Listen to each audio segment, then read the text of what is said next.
Et là, je vais danser. I'm singing in the rain. I'm singing in the rain. I'm happy again. Ta ta ta ratata. Chers amis youtubeurs, voilà, il soufflait avec ses conneries. Bonjour. Voilà, je chante sous la pluie pour différentes raisons. La première, évidemment, en ces temps d'élection présidentielle, c'est de montrer que moi aussi je pourrais être président. Bon, ça c'est une connerie. Non, sérieusement, la pluie, évidemment, l'eau, c'est l'élément essentiel de la vie. Hein, c'est 80, 90, 95% des légumes. Et donc, même si tout le monde est toujours ravi d'annoncer du beau temps à la météo, quand on est jardinier, on se réjouit de temps en temps quand il pleut. Deuxième bonne raison, c'est que ça me rappelle de très bons souvenirs. En Afrique, le retour des pluies s'accompagnait toujours de gamins qui sortaient dehors, dansaient sous la pluie. Et mes enfants ont aussi connu cet élan après 9-10 mois de sécheresse, de chaleur torride. La pluie était un véritable soulagement. Troisième raison, elle est technique, celle-là. Vous apercevez derrière moi le haut de ces cuves. J'ai fini hier mon installation, enfin mon début d'installation de recueillement de l'eau de pluie de la maison. Et donc, c'est en train de fonctionner pour la première fois. Pas première fois, j'ai un peu froid aux oreilles, mais première fois donc de cette année. Je vais vous montrer ça rapidement à quoi ça ressemble.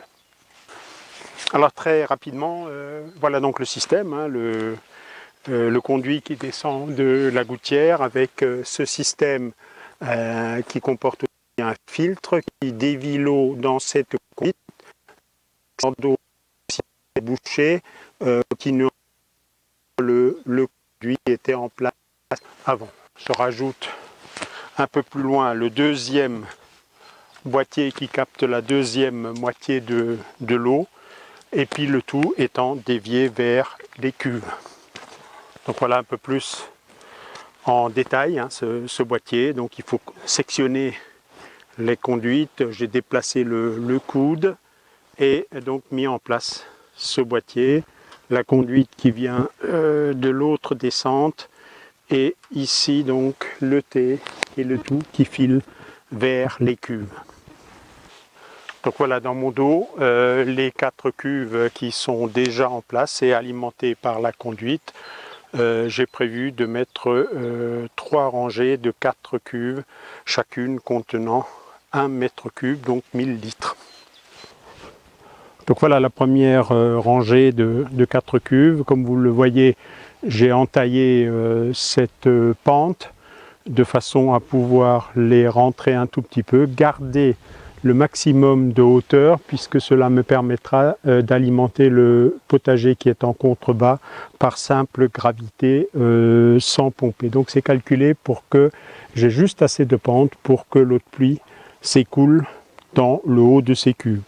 Les cuves sont jumelées ici par ce système de tuyaux en polyéthylène haute densité avec les raccords adéquats. Elles sont toutes munies d'une vanne.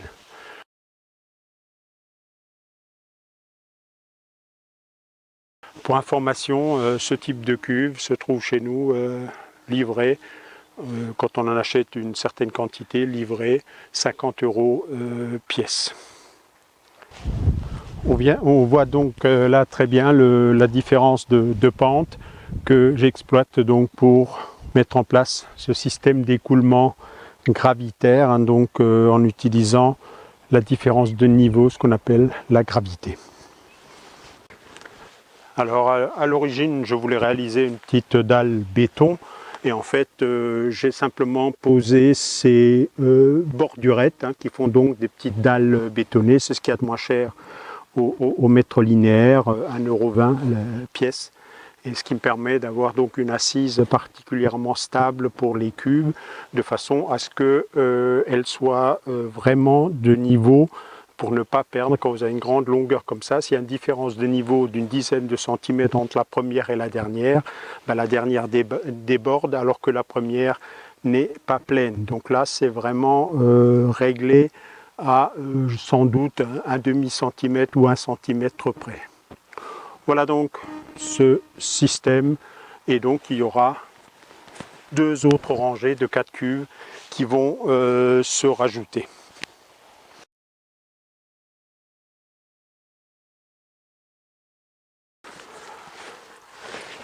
Et voilà donc le résultat. Le niveau d'eau est ici, hein, donc on a les gradués, on a à peu près 100 litres qui ont été recueillis, en sachant que pour l'instant seule la moitié gauche de mon toit est connectée.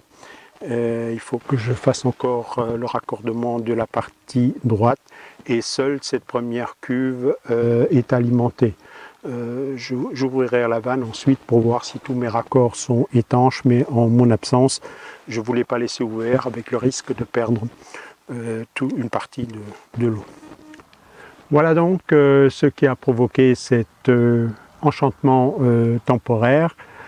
J'espère que ça va continuer, et donc je vais progressivement stocker suffisamment d'eau, peut-être à la faveur de l'un ou l'autre orage, pour au moins en priorité arroser ma serre, hein, donc mettre l'irrigation de ma serre, en attendant que là-bas aussi j'installe un système de recirculation de l'eau qui tombe sur les bâches. Il recommence tranquillement à pleuvoir, et donc je ne vais pas faire le mariole plus longtemps, peut-être me sécher les cheveux avant de choper une bonne grippe.